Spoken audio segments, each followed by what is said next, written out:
Well, good morning and welcome to Cincy Lifestyle. We appreciate you joining us this morning. Mona, you saw that opening segment. You know what I was thinking, right? That it was cold that It day. was You know cold what? that But it is day. not our fault, right? I dressed warmly with long johns and everything, but you were a single layer, no hat man that day. Yeah, there's an internal story about why there was no hat that day. Somebody said a hat won't look good on TV. But anyway, uh, happy to see you this morning. Good to see you too, and thanks everybody for watching. We appreciate it. Hey, you know what? If you want a beautiful picture, you can look outside because it's sunny right Mhm. now, or you can look at the Himalaya mountaintops in India. It is visible now for the first time in 30 How years. about that? And I think we have a picture of that. I'm not sure. But it's just gorgeous. I was looking at it online this morning and it's gorgeous. What a nice picture. That just goes to show what lack of pollution will do. Yeah, exactly. One of those things that happens when folks have to slow down, stay inside, right? Not as much auto pollution out there. That's right. That's right.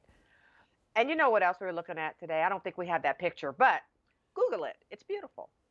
You know what else we were looking at today, though, Clyde? In Europe, they came to this landmark uh, announcement or discussion or vote that now insects are okay for human consumption. And Aha. yeah, they're explaining that to be things like cricket protein bars. Uh, Ooh. yeah, Oh, I can hardly wait for one of those. locust aperitifs. Ah, And ah. this is the one that made me nauseous was mealworm burgers. I'm not even Oh, sure what a mealworm is, but a mealworm burger just kind of made me nauseous, and I stopped there. Would you well, eat? Would because you they're eat that? mealworms, Mona, the burgers are going to be juicy. Ni- Oh, nice and juicy. And if you fry them just right. jeez. Yeah, I'm not probably going to go with that. That's in Europe, though. That's in Europe, so I'm not sure where we are on that in the United States, but yeah, won't be ordering that if I ever travel abroad. Well, just keep in mind, pizza was once in Europe too, and now look at it. You're right about that, Clyde. Yeah, yep. All right, so as you know, we're having these conversations because of what's going on with COVID-19. Oh, look, right quick before we go, this is a guy, this is a little bit of humor, and this guy is saying, this is me explaining to my grandchildren how a guy eating bat soup in China led to a toilet paper shortage.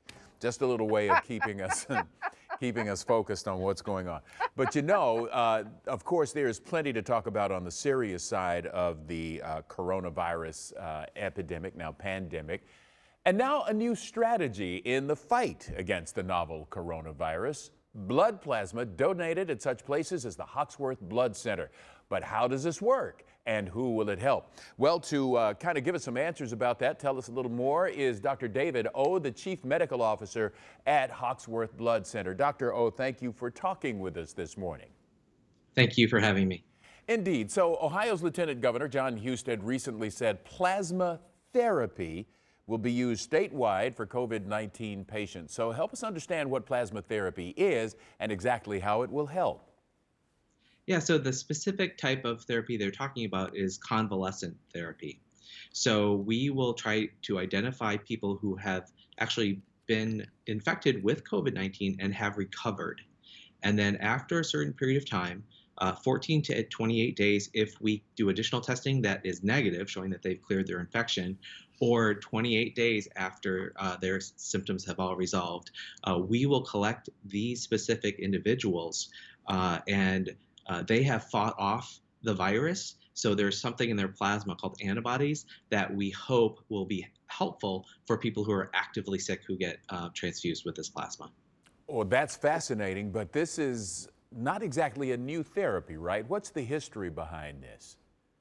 Yeah, so there is actually some history of it being used with the 1918 Great Influenza, Spanish flu, and throughout other viral pandemics as well. So with SARS and with influenza. This has been a therapy that has been tried.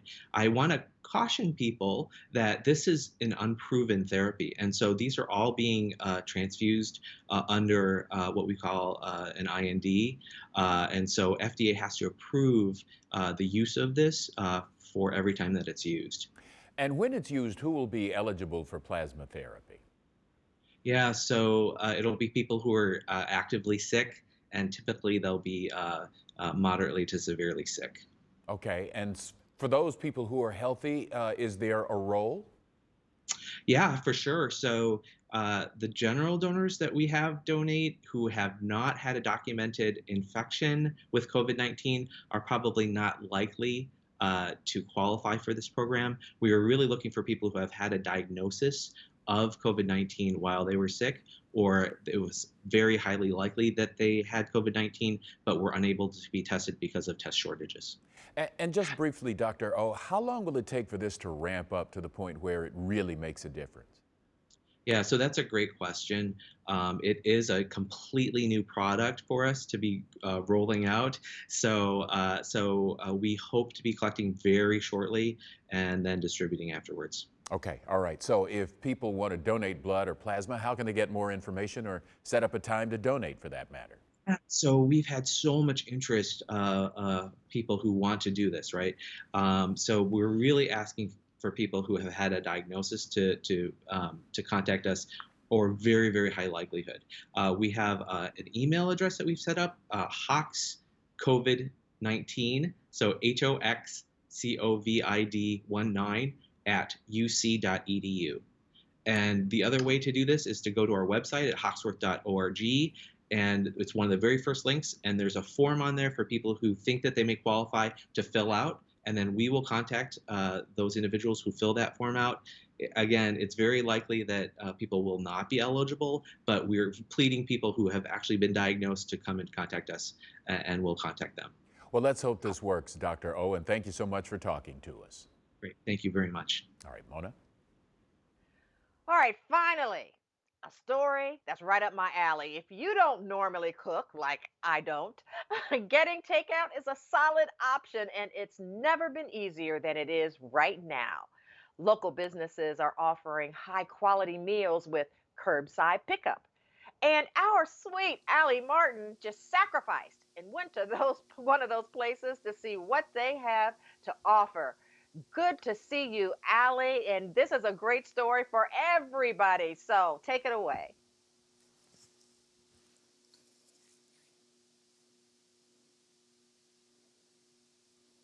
If you and your family are A, in a cooking rut, or B, simply want to try something fun and new in the kitchen, Joe's Pizza Napoli is here to step in to help. They've created build your own pizza kits for you to make in your own kitchen, and we tested it out ourselves just to see how close we could get to the real Neapolitan pie. Take a look. It's almost dinner time, and on the menu tonight is pizza!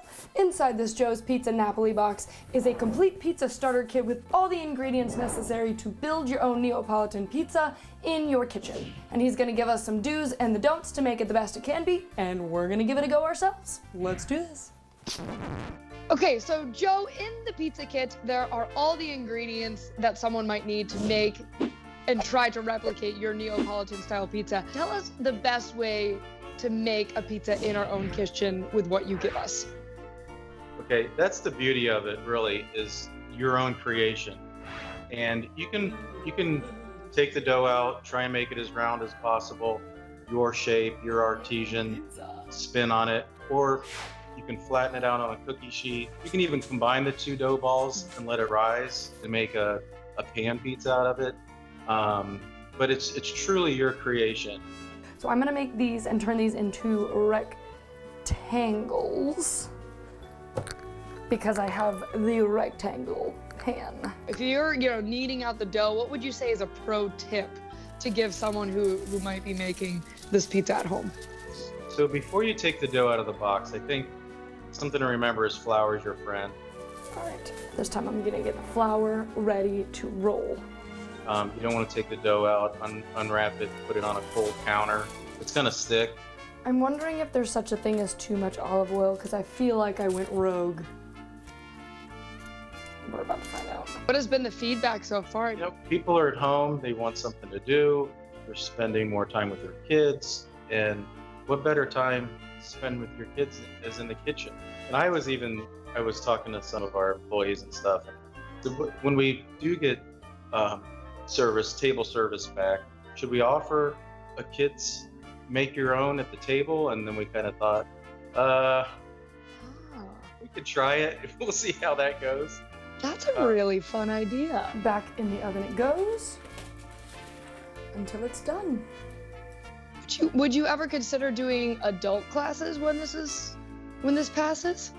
From the very beginning, I've wanted to do that, and I love that idea. I do. Don't mind if I do.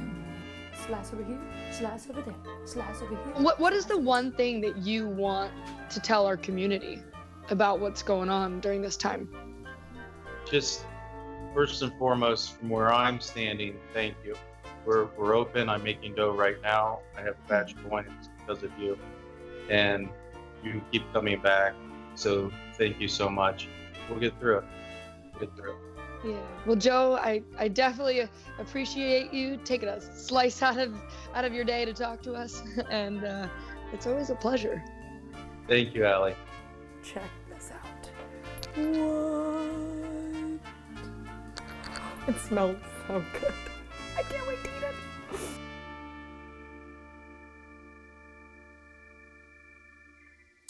If you'd like to pick up a build your own pizza kit from Joe's Pizza Napoli, just give them a call at 513-248-0082 to place your order, or go online at joespizzanapoli.com for more information. And don't forget to share your final pizza creation with Joe on social media. He may just share it. All right, Allie, thanks a lot. I love that pizza dance. Man, was she happy. Coming up here on Cincy Lifestyle, you love your pets, right? But do they love having you at home quite so much? Well, we're going to get this question answered, as well as how to manage your dog's stress with kids in the house. A local pet behaviorist and trainer tells us all about quarantining with man's best friend. Then a local painter gets national recognition for his work. We'll introduce you to David Muller and his award-winning oil paintings, all that and a whole lot more, just one few seconds away. Stick around.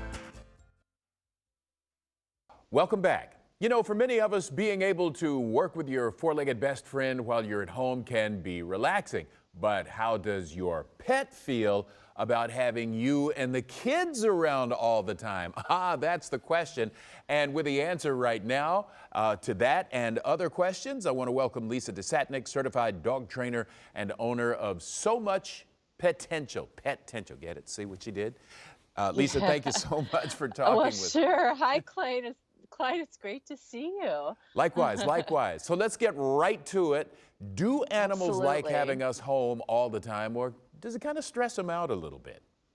Well, so here's the thing. When we talk about stress impacts all of us, you know?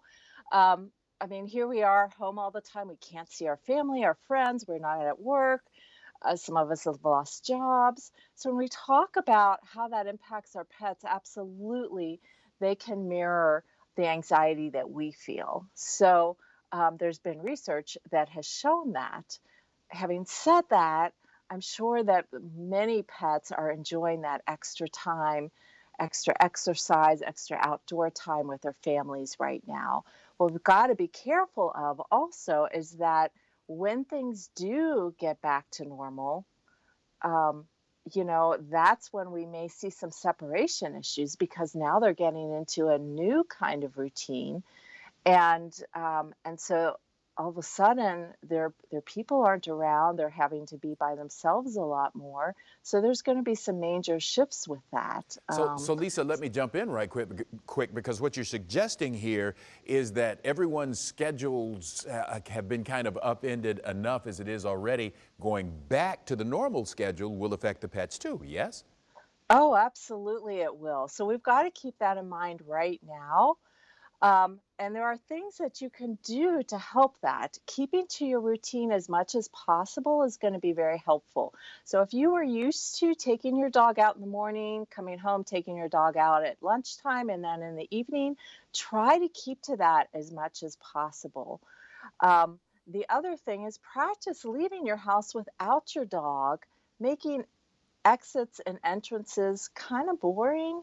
Um, and, doing things also like practicing having your dog in his confinement area. If he's used to being in a crate, practice that.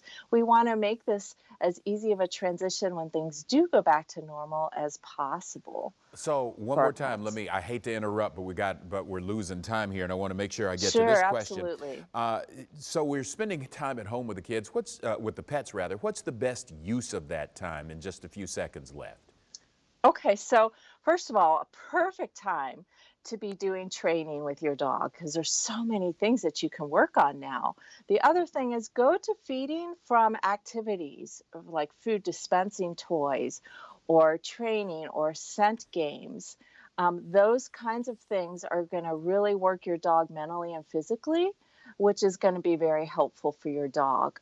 Give your dog exercise. Just watch, on too much exercise, but definitely exercise and don't discard that mental exercise too. Scent games, going on scent walks. There's plenty of places you can go for your dog just to use his sense of smell, even indoors. Okay, So so definitely don't discount that. right. Let me get to the point that's really important for you. Is how can people get their questions answered to get more information from you? Absolutely. Please go to my website. I am doing online virtual training now, looking into classes, and I have got a talk coming up April 22nd. So my website is somuchpetential.com. All right, Lisa. Thank you so much for talking with us. Sure. Thanks for having me. Mona. Well, if you're like me, you dabbled a bit with painting. And by dabbling, I mean, yeah, making a mess on the canvas. But it did help me appreciate the skill, patience, and talent it takes to truly be an artist. And right now, I want to welcome David Muller, an award-winning local artist. And I'm telling you, he should be an award-winning artist. Wait until you see what he has done, and he brought some paintings that you'll have a look at. But first, David, tell us how you got started in painting. My father was an artist. My uncle was an artist. I think it's kind of in the blood, and I kind of always knew since high school, late in high school, that that's what I wanted to do, and did some other things in community college, but then went to a really great art school in Chicago, and really gained some great skills there, and knew for a long time that's where I wanted to be, and I went to the right place for my education, and fortunate enough that through a series of events I ended up being able to pursue my dream, a career in fine art, selling my work through galleries. Take a look at that. We're looking at some of the work that you do. It's just so detailed and just amazing. I mean, it's incredible. They're incredible. They are museum quality, David.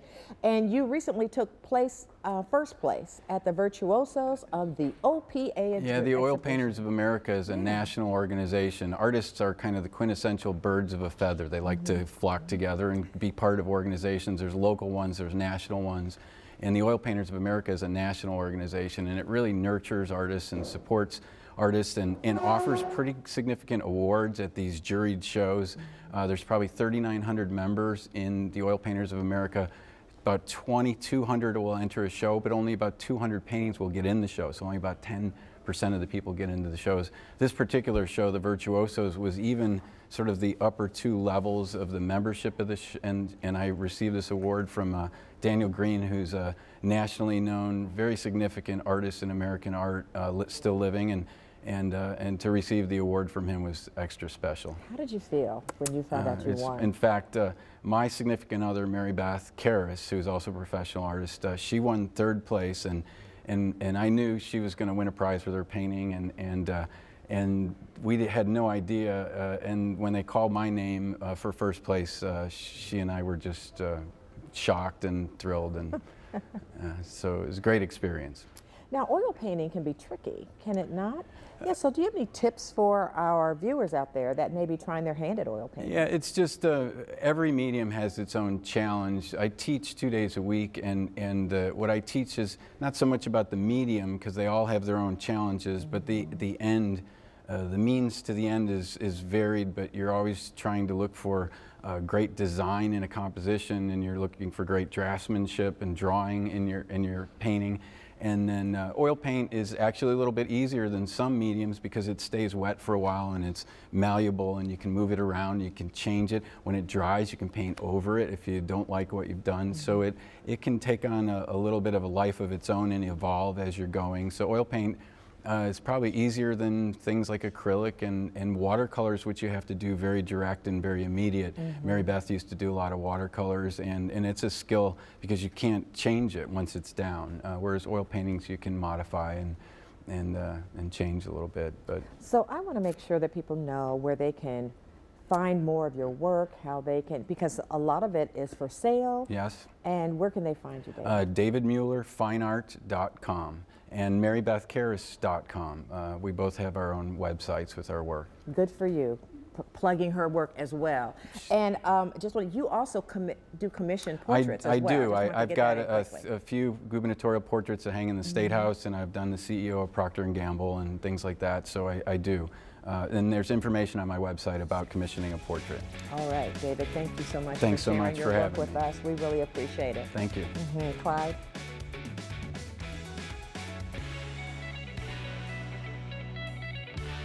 And we love it when you reach out to us. So there are all the ways you can do that right there. And that is Cincy Lifestyle for today. And Clyde, you know what? We need to see if Allie has any of that pizza left. Thanks for joining us. We'll see you tomorrow. Make it a great day.